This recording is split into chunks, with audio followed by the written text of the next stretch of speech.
Maintenant, notre étude biblique. Est-ce que notre frère Éric Patin voudrait nous conduire dans la prière?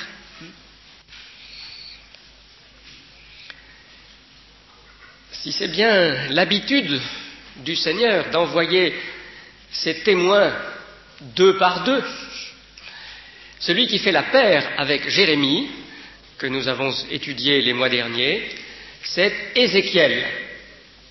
Ézéchiel, un peu plus jeune que Jérémie, 20-25 ans sans doute de différence d'âge entre eux, a été comme Jérémie, le prophète de l'agonie du royaume de Juda, de la période pendant laquelle se sont accomplies les menaces et les condamnations que les prophètes avaient déjà depuis longtemps dans l'histoire d'Israël prononcées au nom de Dieu.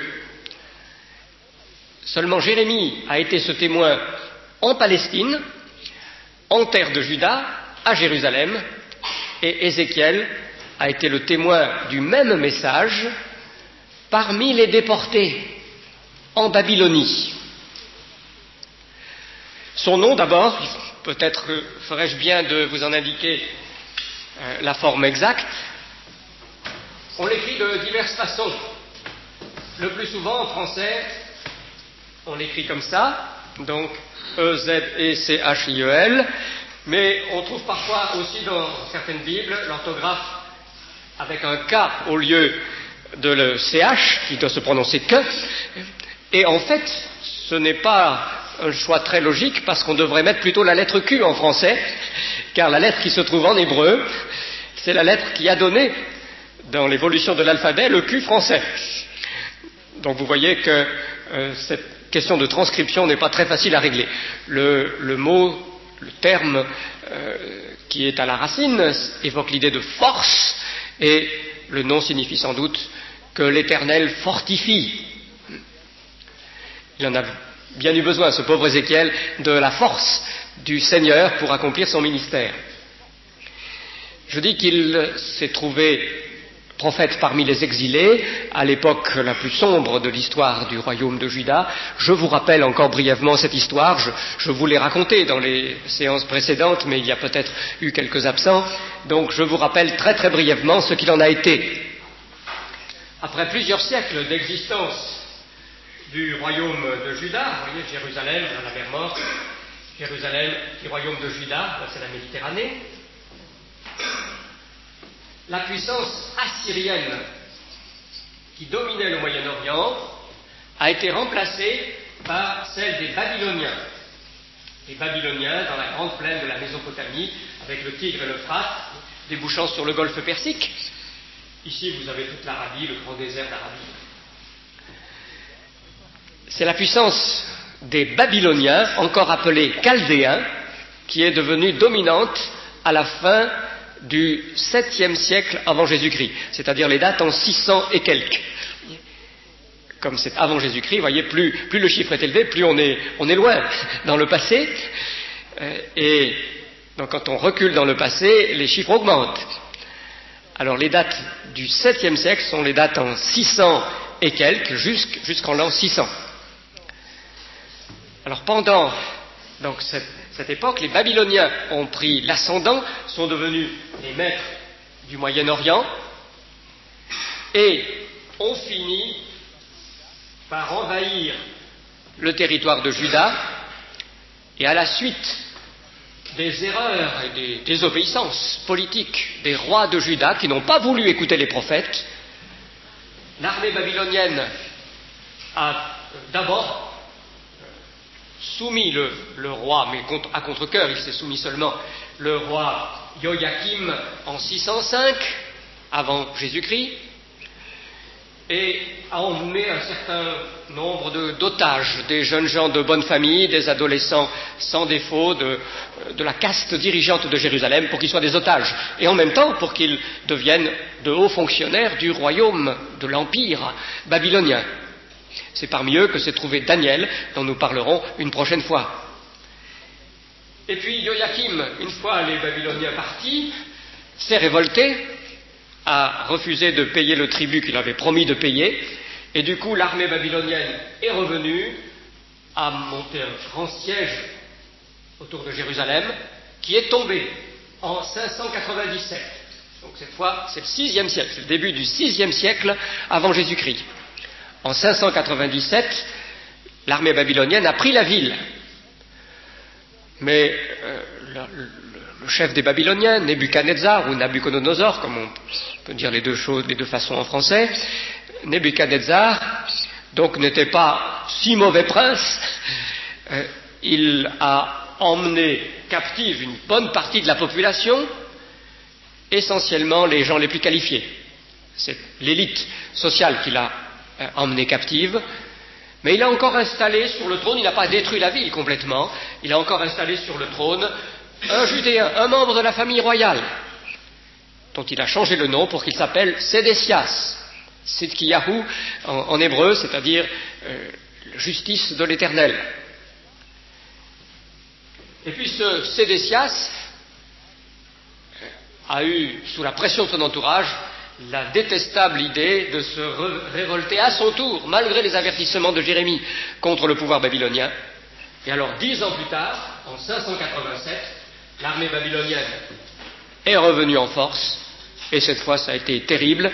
Elle a pris la ville, elle a complètement ravagé le territoire. Le temple de l'Éternel a été détruit entièrement, et une autre partie de la population très importante a été déportée en Babylonie également. Voilà la situation dans laquelle Jérémie, comme nous l'avons vu, et Ézéchiel, comme nous le voyons aujourd'hui, ont exercé leur ministère.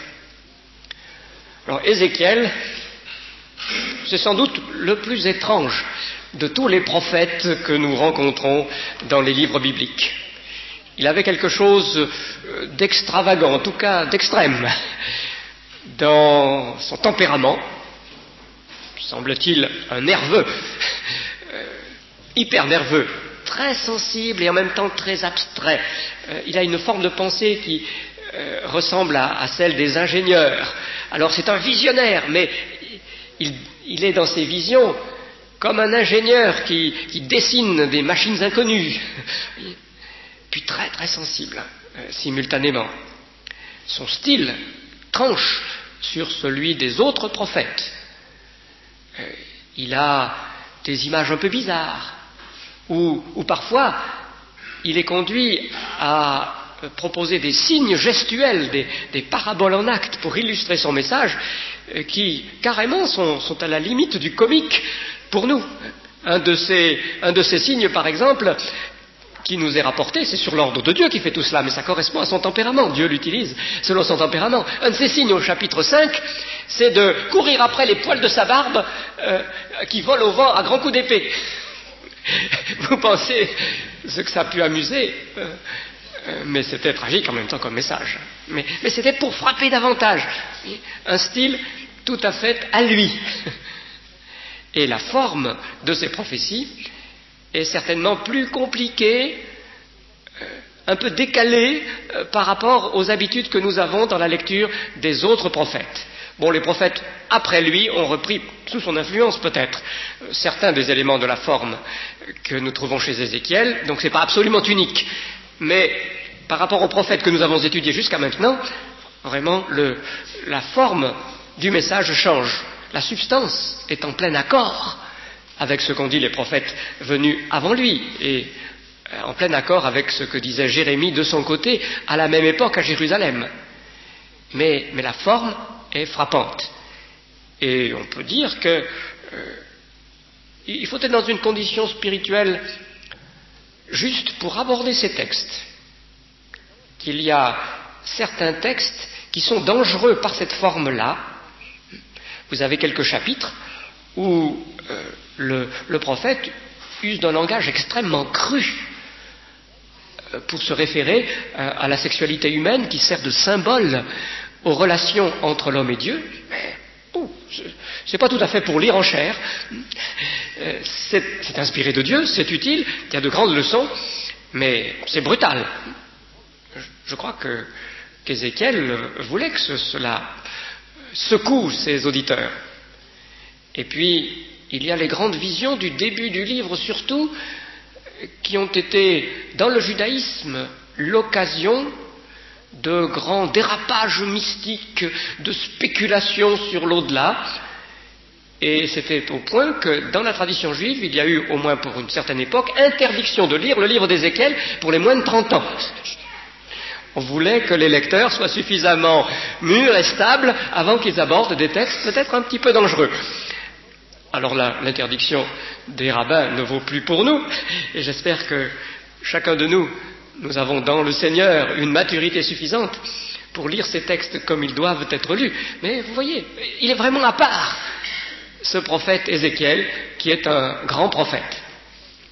Alors aujourd'hui, je voudrais essentiellement vous parler de lui, de sa vie, de sa personnalité que j'ai commencé à décrire, des grands accents que nous trouvons dans l'ensemble de son discours et de son ministère. La fois prochaine, parce que je pense qu'il nous faudra les 2 séances, je ne peux pas être trop optimiste, j'aurais aimé tout faire tenir aujourd'hui, mais je crois que ça ne marchera pas. Donc la fois prochaine, je pense prendre quelques-unes des prophéties, soit les plus importantes, soit les plus difficiles à interpréter. Et puis, je peux essayer de répondre à certaines questions sur des passages que je ne toucherai pas. Si vous en avez, vous pouvez les préparer d'ici la fois prochaine, Dieu voulant donc au mois de février. Aujourd'hui, donc, nous nous concentrons sur la personne du prophète. Alors, repère biographique, d'abord. Ézéchiel n'est pas né en Babylonie. Il est né sans doute à Jérusalem ou aux abords de Jérusalem. D'après des recoupements que je vais expliquer, il a dû naître en 622.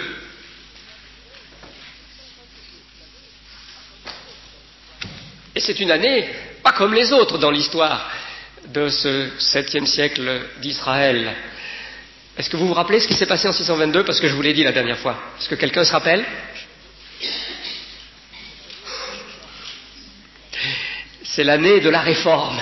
C'est l'année au cours de laquelle le roi Josias, qui a été le dernier roi pieux et fidèle à Jérusalem, ayant tout à coup découvert, parce qu'on avait retrouvé un livre de la loi oublié, que le peuple n'obéissait pas au commandement de l'Éternel, avait décidé un grand mouvement de retour à Dieu, de suppression des multiples autels sur lesquels on offrait des sacrifices, parfois à l'Éternel, mais parfois à d'autres qu'à l'Éternel dans tout le pays.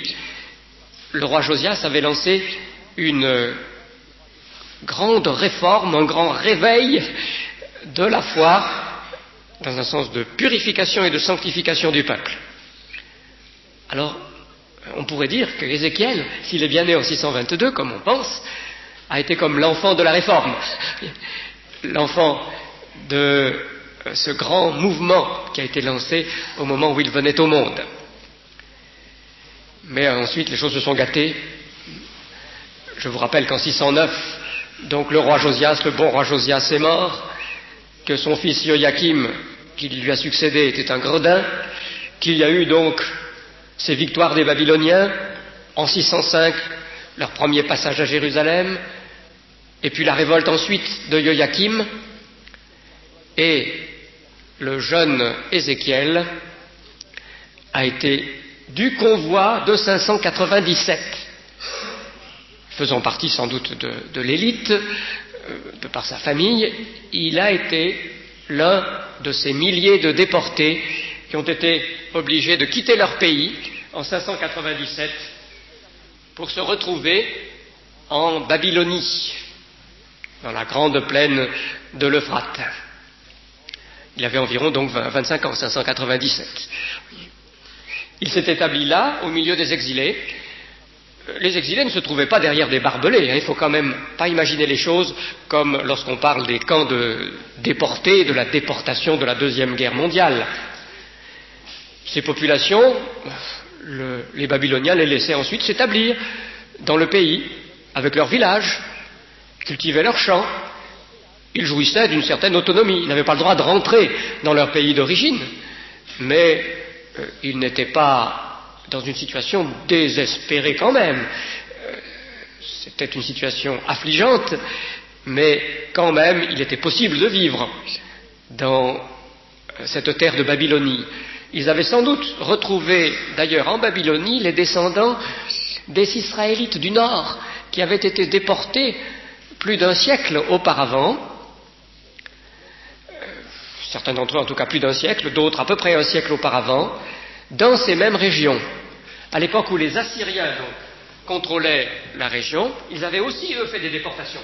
Pas de Juda, mais du royaume des 10 tribus, dont la capitale était Samarie, au nord de Juda.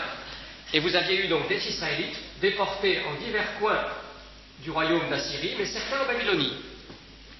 Alors ils y avaient fait souche, et sans doute les Judéens, quand ils se sont trouvés eux aussi déportés en Babylonie, ont-ils rejoint leurs lointains cousins qui étaient dans ce pays depuis un certain temps. En 597, donc, Ézéchiel se retrouve parmi ces exilés, en particulier dans une bourgade qu'ils avaient peut-être créée ou trouvée, s'appelait Tel Aviv. C'est pas la Tel Aviv d'aujourd'hui, qui est un port sur la Méditerranée. Ça veut dire la colline des épis, Tel Aviv. La colline des épis. Il se trouvait donc dans cette région de Babylonie. Et puis en 592, donc 5 ans après,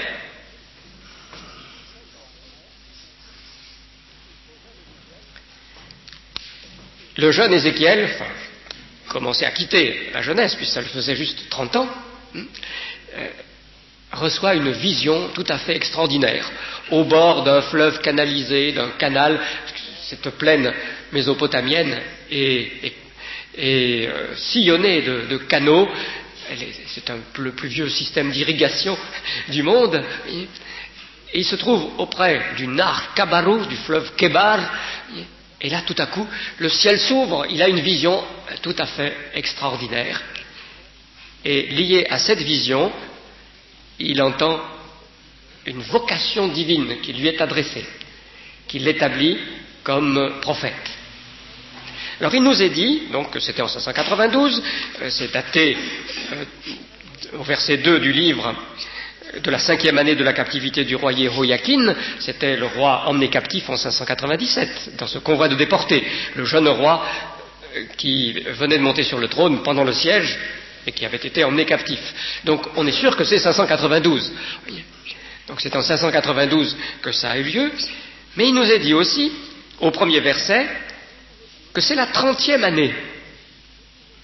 La 30e année de quoi? Ça, c'est pas précisé. Alors, la meilleure hypothèse, celle à laquelle je me rallie, en tout cas, la meilleure hypothèse à mes yeux, donc, mais il y a des articles sérieux qui l'ont défendu, c'est que c'est la 30e année de la vie du prophète. S'il n'y a pas d'autre point de repère, bon, il est logique de penser que c'est la 30e année de sa vie. Surtout que déjà dans la Genèse, il y a des dates qui sont données de la vie de Noé comme ça, à partir de sa naissance. Donc il y avait un précédent pour une datation prenant son point de départ dans la naissance du personnage dont il est question. Donc ça veut dire qu'il était né en 622, vous voyez, c'est à partir de là qu'on peut établir sa date de naissance en 622, comme j'ai dit tout à l'heure. 622, année de la réforme du roi Josias, 30 ans plus tard, il est appelé au ministère. Écho peut-être de ce grand mouvement de réforme, mais sans doute aussi allusion à autre chose. Je ne l'ai pas dit jusqu'à maintenant, mais Ézéchiel était de famille sacerdotale. Son père était prêtre et il devait devenir prêtre à son tour et servir dans le temple à Jérusalem. S'il n'y avait pas eu la guerre et la déportation, il serait devenu prêtre dans le temple. Et à quel âge serait-il devenu prêtre? Serait-il entré dans le plein exercice de son ministère sacerdotal? Vous le savez, d'après la loi, c'est à 30 ans. Alors je crois que ce n'est pas par hasard si c'est la 30e année de sa vie qui a été celle de sa vocation. Dieu, en quelque sorte, du moment qu'Ézéchiel ne pouvait pas accomplir le ministère auquel sa naissance et toute son éducation devait le conduire, lui a accordé un autre ministère de compensation, de substitution. Il n'est pas possible, dans ces temps si difficiles, que tu sois prêtre, tu seras prophète. Dieu lui a donné un ministère de prophète au moment même où il aurait dû devenir prêtre. Dans un sens, c'est un peu comme Jérémie, mais avec des circonstances différentes. Je vous rappelle que Jérémie était aussi de famille sacerdotale, mais une famille sacerdotale sous malédiction, qui ne pouvait pas exercer le ministère.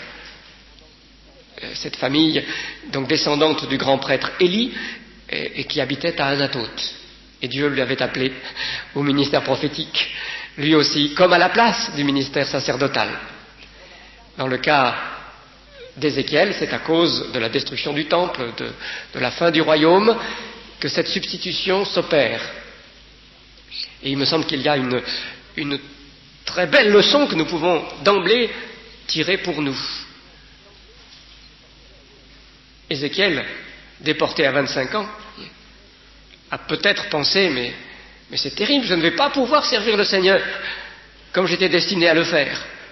Je suis maintenant déporté, est-ce que le Seigneur va permettre mon retour en Palestine? Il a peut-être prié pour que Dieu permette qu'il retourne à Jérusalem pour pouvoir servir dans le temple. Et puis Dieu ne l'a pas fait. Le temps passait, c'était la 30e année. Ézéchiel a peut-être été tenté de se décourager et de dire Dieu ne répond pas. Et Dieu avait un autre plan. Dieu avait quelque chose d'encore bien meilleur. Si Ézéchiel avait été prêtre, nous aurions peut-être mention de son nom dans une des listes du livre des Chroniques, sur lesquelles nous sautons si souvent lorsque nous lisons le texte, et il n'aurait pas fait une œuvre, semble-t-il, très, très prodigieuse dans l'édification du peuple de Dieu. Alors que prophète, il a joué un rôle capital. Le Seigneur avait en vue pour lui bien meilleur encore que le ministère de prêtre, le ministère sacerdotal. Mais pendant tout un temps, Ézéchiel ne l'a pas su. Ézéchiel a dû faire confiance, supporter avec patience cette épreuve. Ce message se lie d'ailleurs à celui que M. Jean-Charles nous a adressé tout à l'heure. Patience et confiance dans le Seigneur. Donc Ézéchiel est appelé à sa 30e année. Vous vous rappelez d'ailleurs que notre Seigneur Jésus aussi est entré dans son ministère alors qu'il avait environ 30 ans. Luc nous dit bien environ, probablement il avait quelques années de plus, mais s'il met 30 ans justement, c'est pour faire ressortir la correspondance avec ce ministère d'Ézéchiel et avec ce ministère des prêtres dans l'Ancien Testament. C'est pour nous dire qu'en Jésus s'accomplissent toutes les figures de l'Ancien Testament. Si vous voulez, tous les fils de l'Ancien Testament se rejoignent, se nouent en la personne de Jésus. Et c'est pour cela qu'il a commencé d'accomplir son ministère aux environs de 30 ans. Alors continuons en ce qui concerne la personne d'Ézéchiel. Après cet appel au ministère, il est resté en Babylonie.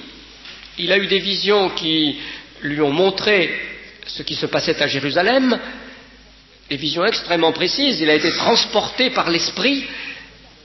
Et alors certains se sont demandé s'il avait fait le voyage, effectivement. Mais il ne semble pas. C'est en esprit qu'il a été transporté à Jérusalem et qu'il a vu tout ce qui se déroulait là, mais ce n'est pas dans son corps. Il est resté en Babylonie et, semble-t-il, toute sa vie. Il s'est trouvé au milieu des exilés, c'est à ses compatriotes qu'il prêchait, et là, très souvent, on venait le consulter. Un peu comme avec les premiers prophètes, au temps de Samuel, d'Élie, d'Élisée, on venait chez lui. Les anciens de la communauté installée en Babylonie, de cette communauté de Juifs déportés, les anciens venaient le consulter, venaient voir quelle était la parole de l'Éternel qu'il avait reçue. Ce n'est pas tout à fait comme à Jérusalem, où c'était la ville même du peuple de Dieu, et où ils allaient sur les places, au temple, pour prêcher. Donc il a exercé son ministère comme ça pendant tout ce temps-là, et semble-t-il assez longtemps, parce qu'il y a un dernier oracle daté dans son livre qui est de 570. Donc il a eu un ministère d'une trentaine d'années. Il a peut-être continué à parler au nom de Dieu au-delà de 570. Il y a des oracles qui ne sont pas datés. Mais le dernier qui a une date, au chapitre 29, il est de 570 avant Jésus-Christ.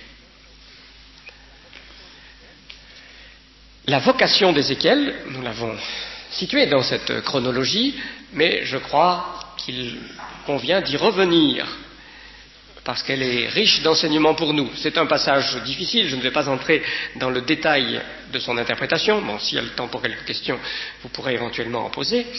Mais je crois qu'il vaut la peine de noter les caractères particuliers de cette vocation d'Ézéchiel. D'abord, elle est liée, comme je l'ai dit, à une vision céleste, tout à fait extraordinaire, et qui nous est décrite au chapitre 1er du livre. Ce chapitre 1er est une description du char de l'Éternel. Le char de l'Éternel, dans un environnement qui fait penser à un immense orage, mais un orage assez curieux, comme stylisé. C'est comme un dessin d'ingénieur qui dessine un orage. Ce n'est pas de la peinture romantique. Donc ce char de l'Éternel, il est question de ses roues, et certains disent que les roues représentent en fait les orbites des étoiles, les orbites célestes, parce que le char de l'Éternel, c'est le cosmos tout entier. Il est question de ses roues, c'est plein d'étincelles partout. Il y a aussi des coursiers de ce char, et ils sont appelés dans ce chapitre les animaux. On traduit souvent les vivants, mais bon, c'est le mot habituel pour les bêtes ou les animaux dans l'Ancien Testament. Des animaux qui associent les caractères de 4 êtres vivants connus par la zoologie terrestre, qui ont des éléments du taureau, emblème de la force vitale, de l'aigle, emblème de la liberté seigneuriale en quelque sorte. L'aigle est le roi des airs. Du lion, on dit généralement le roi des animaux pour le lion, emblème de l'efficacité guerrière. Et puis de l'homme, l'être qui est créé en image de Dieu pour dominer sur la création terrestre. Ces animaux, entre guillemets, le terme peut se traduire de cette façon, donc sont comme les coursiers du char divin, et ils sont mus par l'esprit, dirigés, mus par l'esprit. Puis ils reçoivent leur nom dans la deuxième vision du char, qui n'est pas au moment de la vocation, mais plus tard, sans doute un peu avant 587, qu'on trouve au chapitre 10. Au chapitre 10, nous avons de nouveau description de ces animaux avec le char divin. Et là, ils reçoivent leur nom. Leur nom, c'est Kéruvim, un mot hébreu dont on a fait en français chérubin. Chérubin, c'est un mot hébreu. Kérouv, pluriel, Kéruvim. Et ce nom est connu, en fait, dans le monde sémitique ancien. Il semble qu'en Mésopotamie, on appelait caribou, le même mot pratiquement, ces figures, elles aussi composites, avec des éléments de lion, de taureau, d'homme, qu'on trouve sculptés essentiellement à l'abord des temples, comme s'ils étaient les gardiens des temples, des palais de la divinité. Mais c'est une figure composite très, très largement répandue dans le Moyen-Orient ancien. On a retrouvé, les archéologues en ont retrouvé beaucoup de ces figures de caribou, kéruvim. Elles ne sont pas toutes exactement les mêmes, mais c'est toujours une association de traits qui appartiennent à divers êtres vivants, et ils sont rapprochés du domaine du sacré. Alors à partir de là, je crois que nous pouvons nous orienter quant à l'interprétation. Vous savez certainement que une longue tradition chrétienne, mais ce n'est qu'une tradition, a estimé que les chérubins, c'était des anges, une classe supérieure d'anges. Et dans les traités d'angélologie, vous avez les 9 cœurs d'anges qui sont alignés, et puis les chérubins constituent le 2e cœur, c'est presque au sommet. Et puis alors on est à partir de la représentation des angelots, comme des bébés joufflus, vous savez, qu'on dira d'un bébé c'est un chérubin. Bon, je trouve que tout ça c'est très peu biblique. Et les chérubins, quand ils sont décrits, il en est question quelques autres fois dans la Bible, ont cette association de 13 animaux. Et vous voyez, ils sont appelés au premier chapitre animaux, et on les retrouve en fait sous ce même nom d'animaux dans l'Apocalypse de Jean, dans l'Apocalypse du Nouveau Testament, où il nous est dit les êtres vivants, dans nos traductions, les 4 êtres vivants, etc. Et là aussi on retrouve les 4 éléments, lion, bœuf, taureau, aigle et homme. Mais en fait, en grec, dans l'Apocalypse, il s'agit aussi du mot courant pour les animaux. C'est zoan, dont nous avons fait zoologie en français, c'est zoan, pluriel zoa. Donc on pourrait très rigoureusement traduire les 4 animaux dans l'Apocalypse. Alors ça ne me semble pas nous encourager à y voir des anges. En tout cas, nulle part dans la Bible il n'est dit que ce soit des anges. Ce n'est pas dit. Il me semble plus simple, étant donné qu'il s'agissait de figures symboliques qui étaient sculptées devant les temples en Mésopotamie, d'estimer qu'il s'agit de symboles. Dans les visions, il y a une place pour les symboles. Ce sont des symboles de toutes les excellences de la création, qui sont au service de Dieu, qui sont comme les coursiers de son char. C'est une figure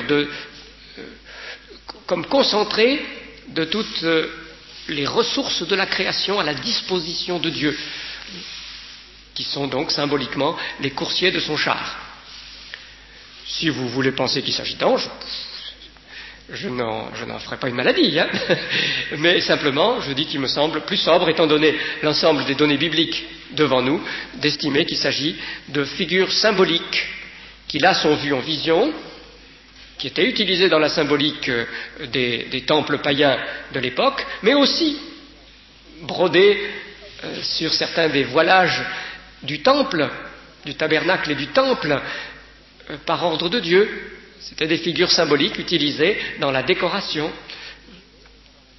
Alors c'est encore une autre question de savoir exactement le rôle des chérubins kérouvim qui barrent le chemin du paradis, du jardin d'Éden et de l'arbre de vie à la fin de Genèse 3. J'ai essayé d'en parler dans mon livre, alors je n'entre pas dans le débat qui pourrait concerner ce sujet maintenant, mais vous voyez donc comment les choses se présentent. Ézéchiel voit le char de l'Éternel, voit ses coursiers, il voit en quelque sorte tout le cosmos comme à la disposition de Dieu, et tout en haut, il y a le trône sur lequel le Seigneur lui-même est assis. Et ce Seigneur, avec l'arc-en-ciel, un rappel du symbolisme de l'arc-en-ciel, après l'histoire du déluge, tout en haut, il y a donc le Seigneur lui-même, qui a comme une ressemblance d'homme, nous dit Ézéchiel. Avec une telle vision, il me semble qu'il veut nous souligner d'abord l'infinie supériorité de Dieu. Voyez. Tout le cosmos n'est encore que comme son char. Voyez. Il est là-haut, et puis c'est indescriptible. Et puis lui-même a une correspondance avec l'être humain. Même s'il est infiniment supérieur, s'il est transcendant, comme on dit en termes techniques, il est cependant comme une ressemblance d'homme, parce qu'il a fait l'homme pour qu'il lui ressemble, pour qu'il y ait un rapport entre lui souverainement élevé et la créature de poussière qu'est l'homme. Donc dans la vocation d'Ézéchiel, il y a ce premier élément, la vision de la grandeur de Dieu, et nous allons y revenir, de la mobilité de Dieu, parce qu'il est sur un char avec des roues. Il n'est pas rivés en un seul lieu, soit au ciel, soit sur la terre. Alors ça, c'est un point très important pour tout le message d'Ézéchiel, mais nous y reviendrons dans un instant, parce qu'ensuite, le deuxième élément dans sa vocation, qui est très intéressant à relever, c'est au chapitre 2, comment Dieu lui dit qu'il va porter sa parole. Il lui présente un livre, c'est-à-dire un rouleau, la forme du livre, ce n'était pas encore des feuillets reliés, mais c'était un rouleau. Il lui présente un rouleau, et lui dit mange. Et Ézéchiel est obligé de s'exécuter. Ce rouleau du livre représente le message que nous avons justement dans le livre d'Ézéchiel. C'est équivalent de ce que nous avons vu dans le cas de Jérémie. À Jérémie, Dieu dit « Je mets mes paroles dans ta bouche. Tu parleras de ma part. » Mais maintenant, il y a un symbole plus lourd, en quelque sorte. Ces paroles sont symbolisées par un livre. Et il s'agit pour le prophète de le manger. Peut-être, c'est au moins une idée tout à fait envisageable, ce symbole du livre est-il choisi parce que le prophète est loin de chez lui. Il est en exil en Babylonie. Et son message va devoir être inscrit dans un livre pour qu'il puisse se diffuser parmi tous les Israélites. Avec la dispersion qu'implique l'exil, il ne suffit plus de prêcher oralement sur la place publique à Jérusalem, il faut le moyen du livre pour que se répande la parole. Peut-être que c'est pour ça que c'est un livre qui symbolise le message. Et alors, ce qui est très, très intéressant et qui peut intriguer, c'est qu'il est dit de ce livre que mange le prophète qu'il est doux comme du miel au palais, mais amer dans les entrailles, l'estomac, les intestins. Qu'est-ce que ça veut dire, ça? Qu'est-ce que ça veut dire? Il y a certains qui ont supposé que ça voulait dire que le prophète était bien content d'annoncer un message de malheur, de condamnation, de destruction, de ruine à ses compatriotes. Qu'il était dur de cœur, agressif, qu'il en avait contre son entourage, et donc ce message amer, il était tout content, il lui trouvait, lui, une douceur de miel, tant il était agressif. Il y a un savant catholique qui était chanoine de Notre-Dame, qui est d'ailleurs mort accidentellement, qui a dit ça. Mais je crois que c'est une méprise complète. Excusez-moi, je m'aperçois que peut-être j'ai un peu trafiqué ce que... Oui, non. Excusez-moi, je viens de vous expliquer les choses comme je ne devais pas le faire. C'est pas entièrement faux, mais je vais me rattraper. Donc, l'amertume aux entrailles n'est pas mentionnée dans le texte d'Ézéchiel. Donc, le texte d'Ézéchiel dit, c'est un message amer, un message plein de plaintes, de gémissements, de destruction. Et puis, il est dit, il sera à ta bouche d'une douceur de miel. Et c'est ça ce qui fait dire à ce commentateur catholique, j'appelais Steinmann, ce que je viens de rapporter. Et alors je dis, c'est une méprise complète, et la reprise que nous avons dans l'Apocalypse de ce symbolisme, parce que l'Apocalypse, c'est ça ce qui m'a fait m'égarer un petit peu, l'Apocalypse reprend au chapitre 11 ce même symbolisme du livre, donc le chapitre 10.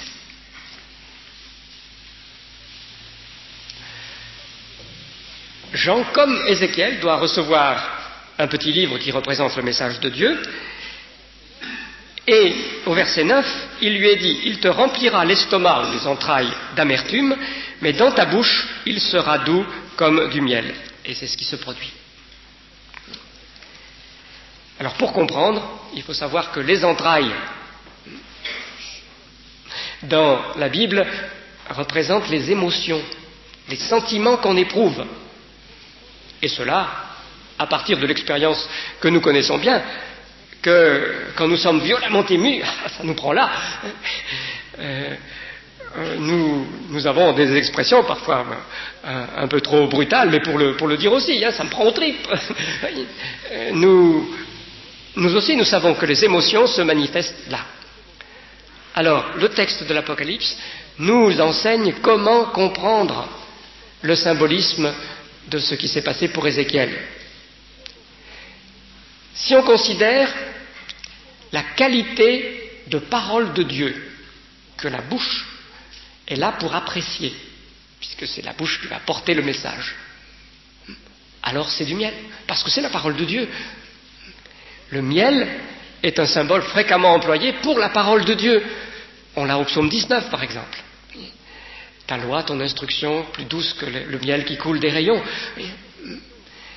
Si on considère donc la qualité de parole de Dieu, appréciée par l'organe du discernement, c'est du miel, c'est la parole de Dieu. Mais si on considère les émotions, les sentiments que produisent les choses annoncées, alors là c'est autre chose. C'est amer, ça secoue. Voilà ce que nous précise l'Apocalypse. Il ne faut pas confondre et il ne faut pas attribuer donc au jugement de la bouche, qui reconnaît la parole de Dieu, de la dureté sentimentale. Il ne faut pas du tout dire ça d'Ézéchiel.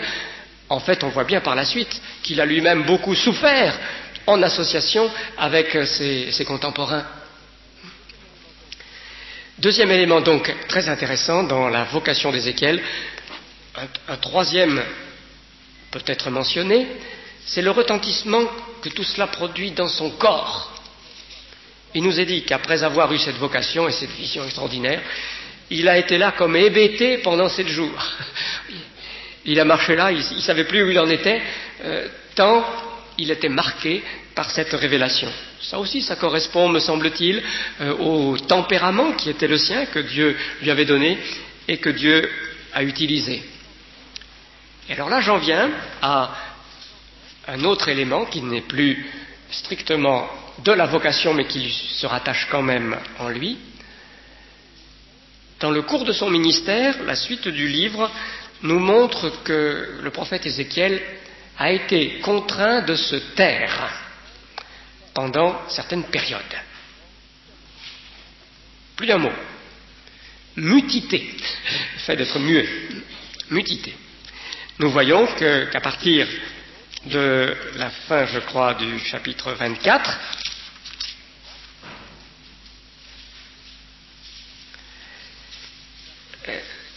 il a cessé de parler, et Dieu lui avait dit qu'il ne pourrait recommencer à parler seulement quand arriverait le rescapé de Jérusalem, qui viendrait porter aux exilés la triste nouvelle de la ruine de la ville. Ça se situe donc en 587. Le prophète Ézéchiel, comme le prophète Jérémie à Jérusalem, disait « ça va très mal finir ». Les châtiments qui ont été retardés si longtemps, maintenant, il n'est plus possible de les éviter. Les Babyloniens vont prendre Jérusalem, vont tout détruire, vont détruire le temple. Le prophète Ézéchiel l'avait annoncé. Et puis Dieu lui dit, maintenant, tu ne peux plus parler. Tu te tais complètement. Mais je t'ouvrirai la bouche à nouveau, tu parleras de nouveau, au moment où arrivera le pauvre rescapé de cette ruine de Jérusalem, qui viendra dire à Babylone ce qu'Ézéchiel avait annoncé est arrivé. Et c'est ce qui s'est produit.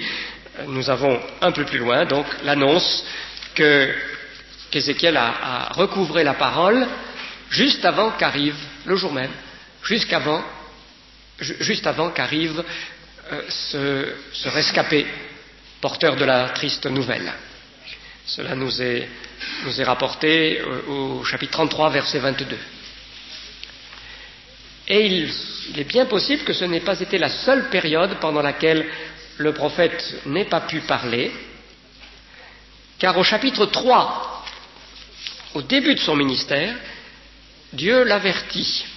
« Fils d'homme, chapitre 3, verset 25, on viendra te mettre des cordes pour te ligoter, de sorte que tu ne pourras plus sortir au milieu de tes compatriotes. Je collerai ta langue à ton palais et tu seras muet. Ainsi tu cesseras d'intercéder pour eux, car c'est un peuple rebelle. Mais quand je te parlerai, je t'ouvrirai la bouche. Alors tu diras, voilà ce que déclare le Seigneur l'Éternel. Je collerai ta langue à ton palais.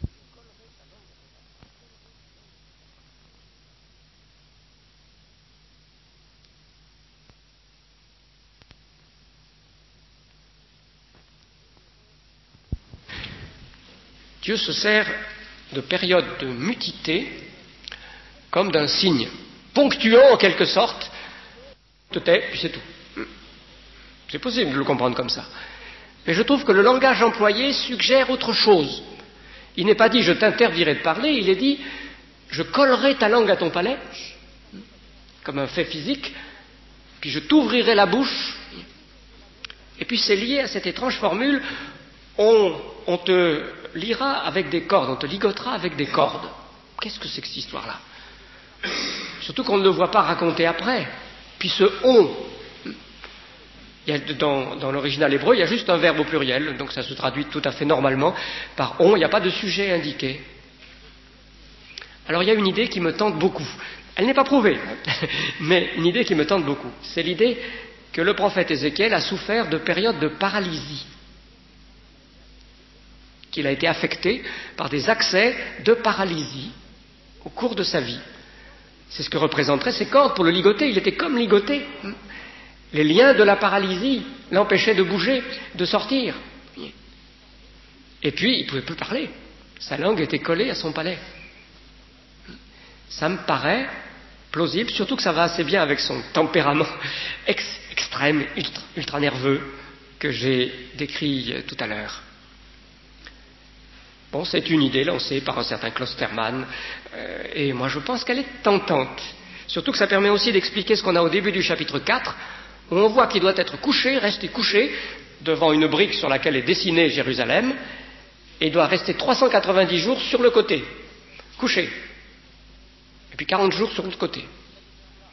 Alors, s'il a dû faire ça, comme ça, mais on peut imaginer que c'est sa paralysie, qui est aussi utilisée là comme un signe. Alors si c'est vrai, je ne vous impose pas cette interprétation, elle n'est pas parfaitement sûre, mais si c'est vrai, là de nouveau j'y vois une leçon spirituelle extrêmement intéressante. Elle nous montre comment Dieu se sert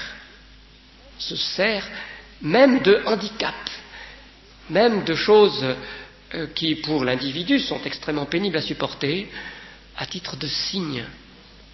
Ils sont porteurs de sens dans la vie de la personne. Ça fait partie du plan de Dieu. Il rachète en quelque sorte le moins que représente en soi cette difficulté, la paralysie là, pour en faire un plus. Il s'en sert. Moi, il me semble que c'est un message qui correspond aux perspectives bibliques globalement.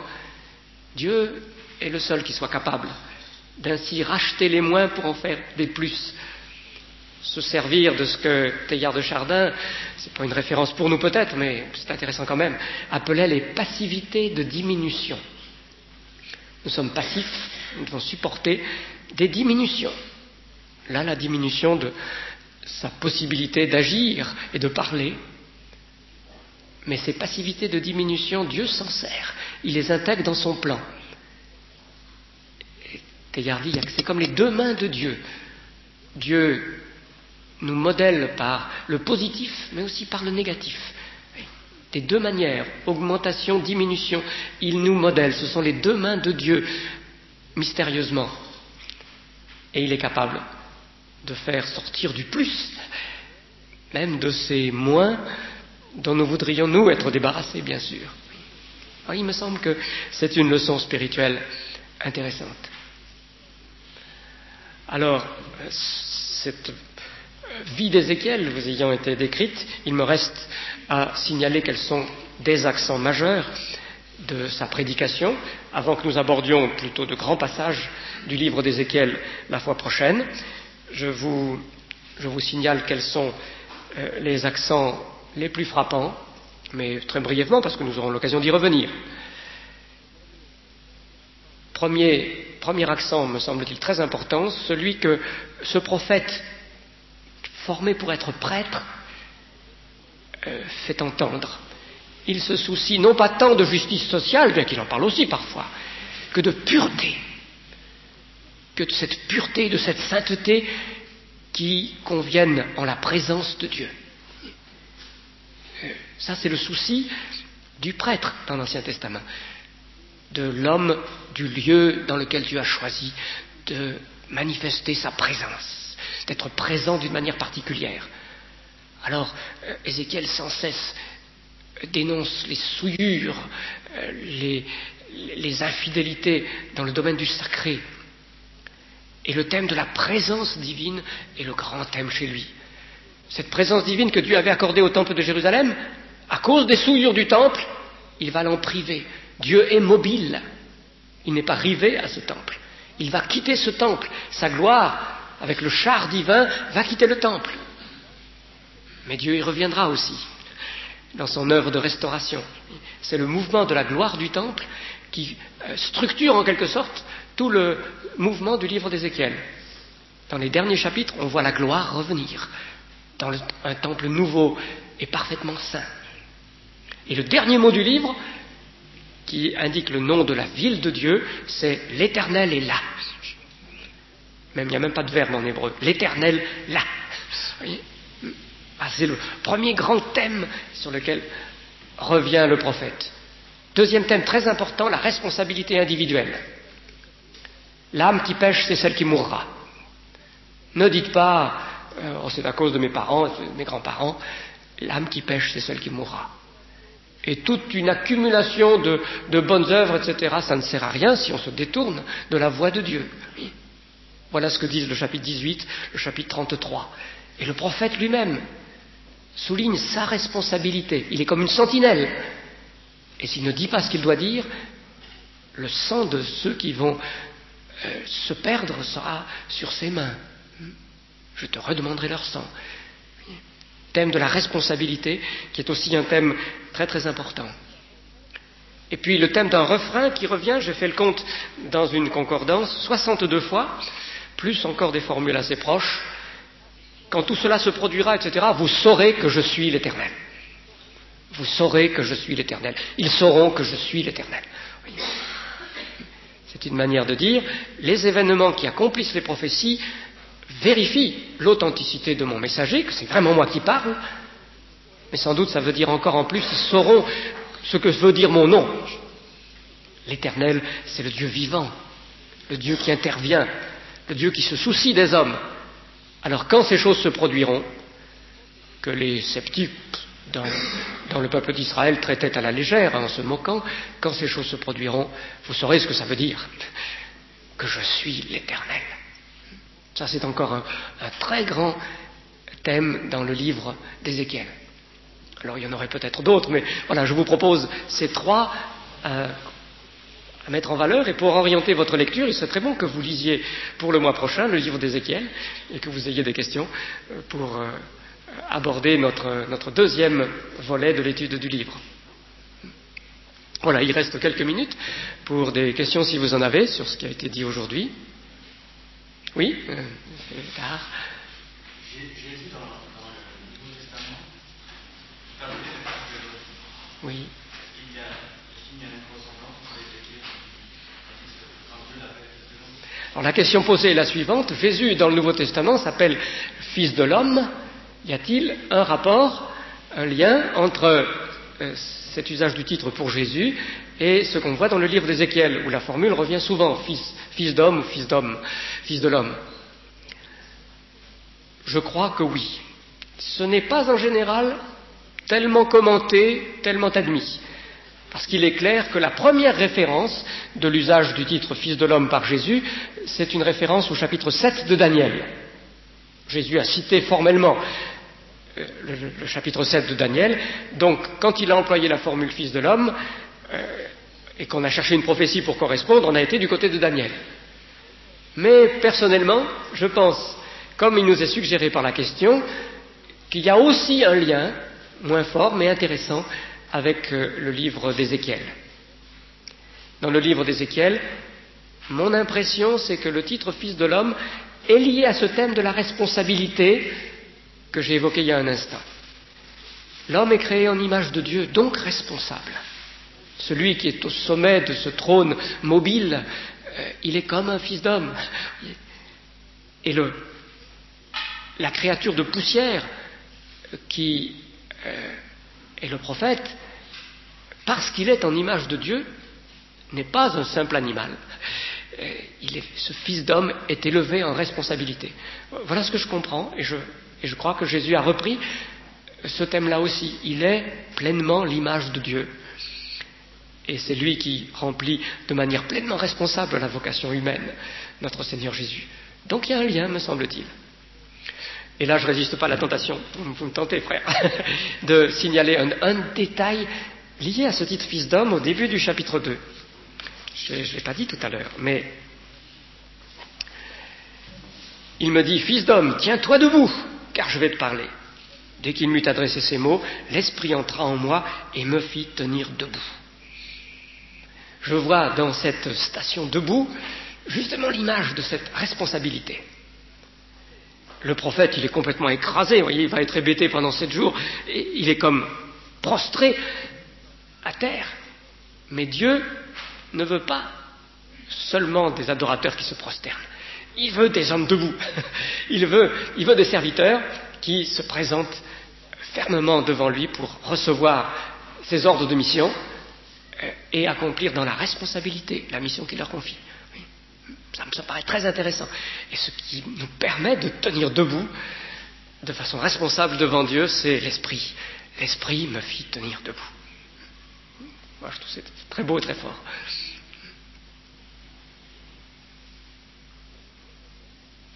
Une autre question éventuelle ?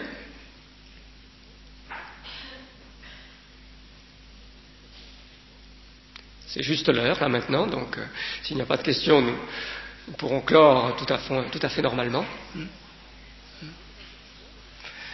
Alors, je vous encourage donc à préparer des questions pour la prochaine fois, parce que le livre d'Ézéchiel contient beaucoup de difficultés, je ne pourrai en traiter dans l'exposé qu'un tout petit peu, alors s'il y en a une qui vous intéresse spécialement, signalez-la.